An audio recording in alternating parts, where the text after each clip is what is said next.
All right, this is going to be thoughts, ideas, talking about the creative process, and a little bit of personal development or growth, the way that people think, or at least the way that I think. And this is something that I might have addressed previously, but I want to make sure that I've captured this. So I'm watching this video. It's this channel, Creative Minds. The one-liner is, it's a high vibration artistic community online. And so this guy does video essays talking about creativity and the process and the mentality. And there's this really interesting one that I've watched a couple of different times. In particular, this is alongside this learning that I've been doing with body language. This one is the subtle art of not overthinking. And the guy who runs this channel is exploring Earl Sweatshirt, Rubin, and a couple of other creatives. But one of the things that stands out to me from this video is in his analysis of Earl Sweatshirt and some things that Earl Sweatshirt has talked about in terms of creativity. And it's this idea that is expressed very neatly in comparing or talking about a Rick and Morty episode. And the episode is, in this episode, the parents, Beth and Jerry, go out of town. It's the classic, like, the kids and Rick throw a party, but the parents say, don't fuck it up or else there's going to be consequences. And so they have this wild party and they freeze time to clean everything up. And they end up freezing time for a significant period, like 6 months. And so when they unfreeze it, Rick's like, you need to be absolutely certain about yourself. You can't have any doubt because reality is going to be iffy for a while, is how Earl Sweatshirt describes it. It's going to be iffy. So you need to be certain about yourself so that the reality, the timeline can stabilize. And what happens is Morty and Summer get into an argument that causes them to be uncertain. And so it splits the reality. And so it keeps happening, and they end up having like 60 plus potential realities, and it becomes the Schrodinger's cat analogy of like neither alive or dead type of thing. So it's a Schrodinger effect, right? But the reason why, and this analysis kind of blew me away because it's something I didn't even consider, but when you are indecisive, when you are uncertain, and this comes, and the key here is that this indecisiveness can come in particular to people who are open-minded, to people who are willing and able to see multiple perspectives and kind of are open to exploring different things. But this can be a problem. So like if you're too open-minded and you don't close these, if you don't come to a conclusion and decide one way or another, you are sort of perpetually torn between two realities, because you can't exist in both states for very long.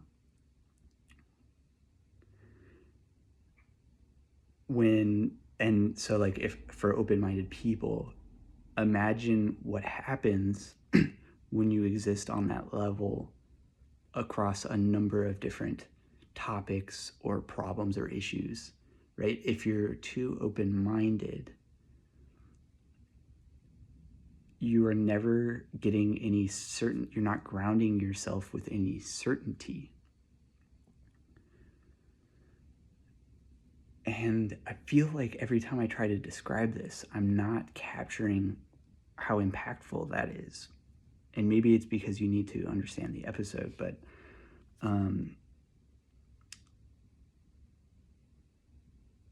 this open-mindedness, right? Let's rewind and make sure that we capture some of these ideas. But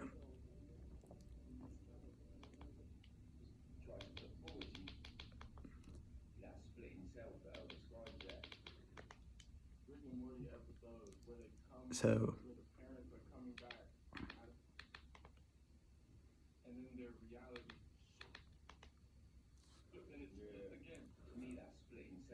the splitting self, and it's for overthinking. So like, you have these two different paths that you could possibly follow. Okay, so maybe this is how I better capture what the essence is. It's like, imagine that you have two different paths to follow in your work or in, your creative process, or a life choice, two different routes to go, right? I think it's maybe more applicable or understandable to everybody if you think of it in terms of a life choice. Like, you have two possible routes that you can go down. And if you're if you're open-minded, you want to be able to explore, you could see how both could be cool and you want to explore both. But you can't really do that because you can't fully commit, or you can't explore one with this other one in the back of your head. You can't try to do both, right? You can't explore one or try to explore both, because then they're both not getting your full attention. And so they both suffer. Your work suffers on both, and you can't combine them, right? So you have to make a choice.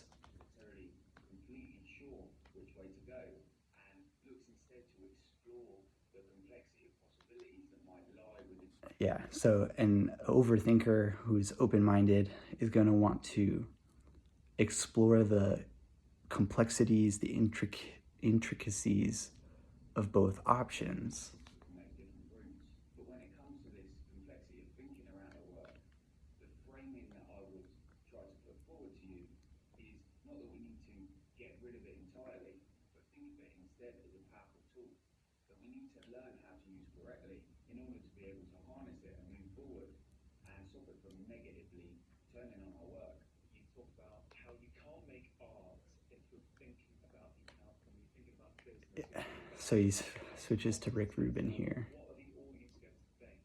The audience comes last, not because I don't care about them or I don't like them. And then Rick Rubin talks about how the audience comes last. To the audience, they have to come last. So now we've built some awareness around the causes of overthinking. I want to share three. Right. So the overthinking here is kind of the main overarching theme, right? And open-mindedness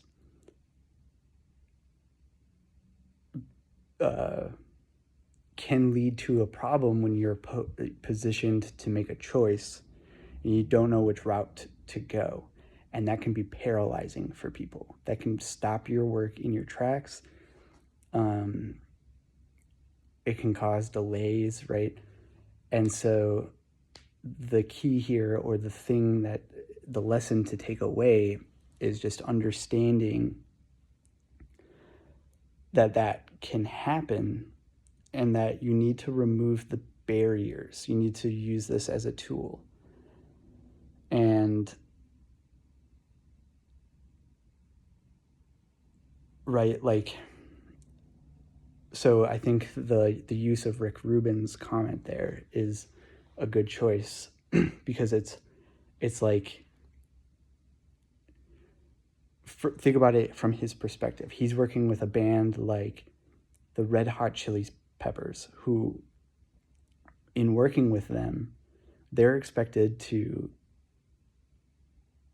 release some hits. Like, they're supposed to, there's this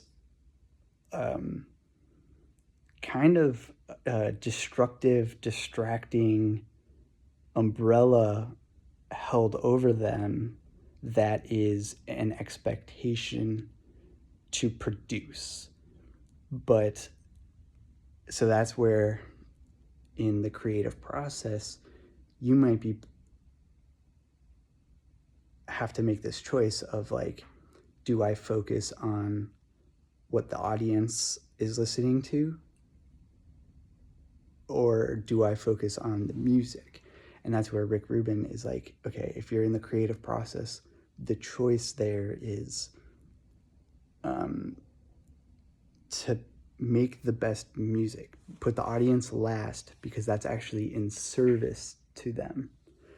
So I think in a way, it's about understanding what you're ultimately trying to do. And for most of the creative process, at least in the way that I see it, it's about doing the best work that you can possibly do. And so when you're exploring these options and you come to this crossroads or a decision, and you feel the cells splitting, it's about understanding how you operate and what is going to be the route that gets you to the best work that you can do. So, that being said,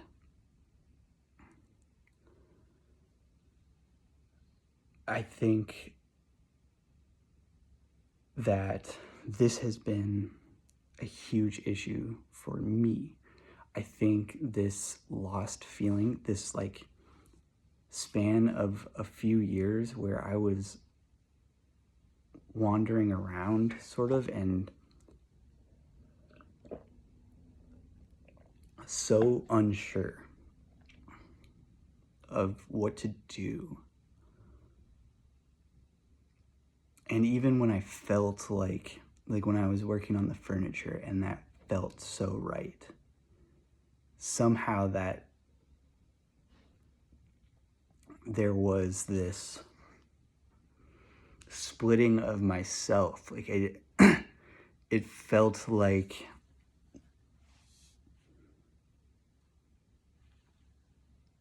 in a lot of ways, it felt like what I was supposed to do, but it had split myself still. It's this weird, I just don't know how to capture this. I don't know.